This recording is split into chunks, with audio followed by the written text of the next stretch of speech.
유튜브 채널 가장 많이 본 뉴스, 구독, 좋아요, 알림 설정, 댓글은 저에게 큰 힘이 됩니다.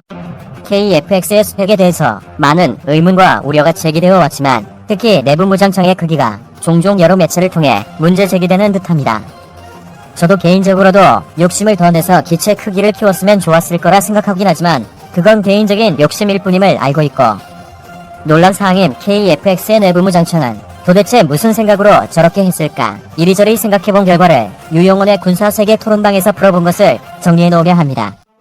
제 지식이 일천한 바 제 담벼락의 글들은 일반인들이 보시는 것을 전제로 작성하오니 정보의 양과 질이 대단치 않음을 양해 바랍니다. 결론 먼저 말하자면 KFX의 최종 형상과 재원은 스텔스기로서 국방과학연구소와 공군이 임무능력과 개발연부담 사이에서 절충안으로 확정한 것이라는 겁니다. KFX가 스텔스기냐 아니냐의 논란은 오래전부터 이어졌던 쉼떡밥을 넘어서는 철진한 이야기입니다. 일단 스텔스기냐 아니냐의 이야기 먼저 정리할 레이더 반사 면적에 대한 내용은 여러 군사 사이트에서 수년간 여러 차례 다루어진 바 KFX의 반사 면적 능 5세대 미만 전투기 중에서는 독보적인 수준입니다. F117은 실상 전투기가 아니므로 제외. 그러나 스텔스 전투기라고 말하려면 반드시 내부 무장만으로 임무 수행이 가능해야 합니다. 아래에도 언급하겠지만 외부 장착물과 돌출물은 반사 면적을 크게 증가시키는 요인이기 때문입니다. KFX는 작다고 욕은 먹어도 내부 무장창이 적용될 예정이며 4발의 공대공 미사일 또는 2발의 500파운드 폭탄을 수납할 수 있는 공간을 가진다고 알려져 있습니다. KFX가 스텔스기 아니다라는 주장의 여지는 공개된 CG가 대부분 외부 무장과 연료 탱크를 장착한 형상 때문에 발생하는 오화 내부 무장창이 블록기에서 적용된다는 개발 일정상의 문제 때문입니다만, KFX는 초도 양산분 120대 기본 목표 성능이 내부 무장창을 운영하는 것이기에 스텔스기가 아니라고 바득바득 평가절을 하는 것은 과도한 비난입니다. 그리고 KFX의 무장창 자체가 문제라는 분들도 계시는데 공대공 미사일 4발로 무슨 임무가 가능하냐고 하시지만 공중초계나 항공차단 임무에서 공대공 미사일 4발은 먼저 보고 먼저 쏘는 스텔스 제공 전투기의 운용 특성상 부족한 수라고 단정하기 어렵습니다. 특히 한반도 전구에서는 공력의 면적에 비하여 제공할 전투기의 숫자가 세계대전 이후 가장 많은 전구가 될 것이고, 종심이 얕은 만큼 귀환 후 재보급, 재출격 시간이 다른 전구에 비하여 짧은 편입니다. 그에 더하여 데이터 링크가 향상되어감에 따라 아군기 세력의 가용 무장을 공유하는 최첨단 공대공 협동교전이 실현되는 경우 무장 부족 문제는 크게 상쇄됩니다. 이러한 점을 감안하고 KFX가 스텔스 기체로서 임무 수행을 할 때 전면전 상황에서 무슨 쓸모가 있는지, KFX는 F-35와 같이 적방 공방이 유효한 상황에서 폭격 임무를 수행하기 위해 설계한 스텔스 전투기가 아닙니다.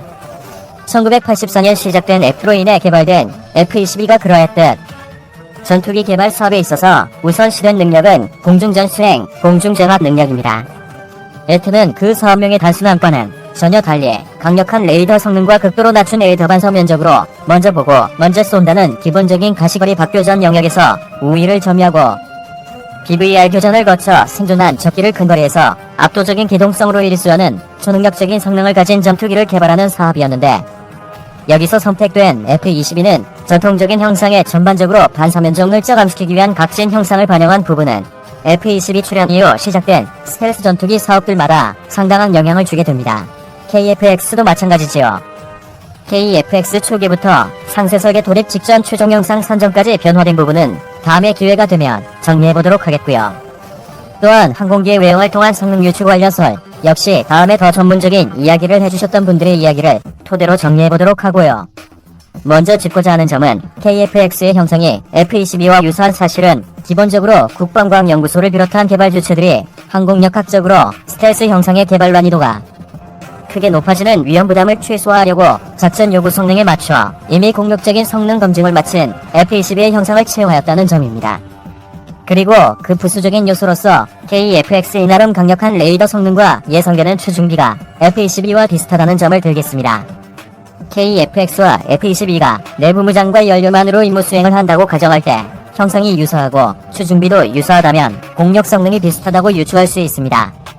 물론 KFX에 TVN이 적용되기 전까지는 선효율에서 상당한 차이가 있을 것이고 작전 반경이 좁고 초음속 순항을 할 수 없는 KFX의 작전 영역은 F-22보다 좁을 수밖에 없지만, 반대로 보면 KFX의 작전 반경 내에서 근접 전투가 아닌 상황에서는 임무 수행 능력이 F-22와 유사할 것이라는 겁니다.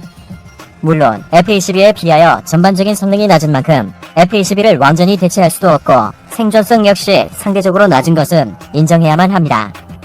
반면에 무장의 실증 여부는 일단 건너뛰고 내부 무장창 운영 단계로 넘어갔다고 가정하면 우리 공군의 F-35의 호위비는 KF-X가 적절하다는 말입니다. 애초에 5세대 기체를 비롯하여 스텔스 기체는 중심 침투 임무에 투입될 때 외장물을 아무것도 달지 않습니다.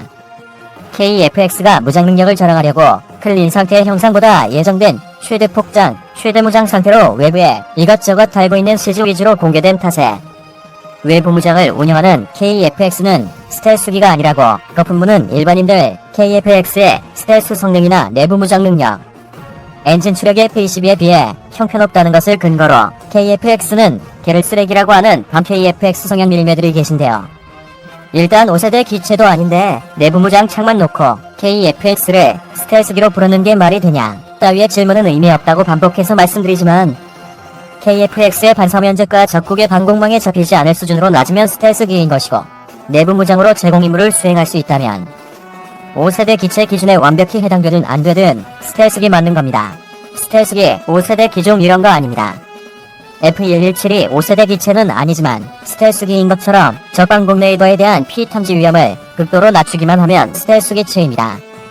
KF-X 역시 5세대 기체의 요소가 부족하더라도 스텔스 성능을 발휘할 수 있으면 스텔스기인 겁니다. 다시 말해서 KF-X가 공대공 임무 일부에서는 스텔스기로 역할을 하는 겁니다. 스텔스 성능은 이미 상당히 오랜 기간 국가연에서 관련 기술을 확보해왔고 본의 아니게 꽤 오랜 기간 개념 연구와 탐색 개발 기간을 거치는 동안 형상 역시 충분히 공격 시뮬레이션을 거치고 스텔스 성능을 확보한 것으로 알려져 있습니다. 정리하자면 KF-X는 블록 상관없이 내부 무장창 적용 시점부터는 제 값을 하는 전투기 맞습니다. 외부 장착물을 달고 운영할 때에는 F-35, F-22도 스텔스 성능을 포기해야 하므로 알려진 최대 무장 CG와 4.5세대 지칭에 따른 비스텔스기 나기는 오해에서 비롯된 것입니다.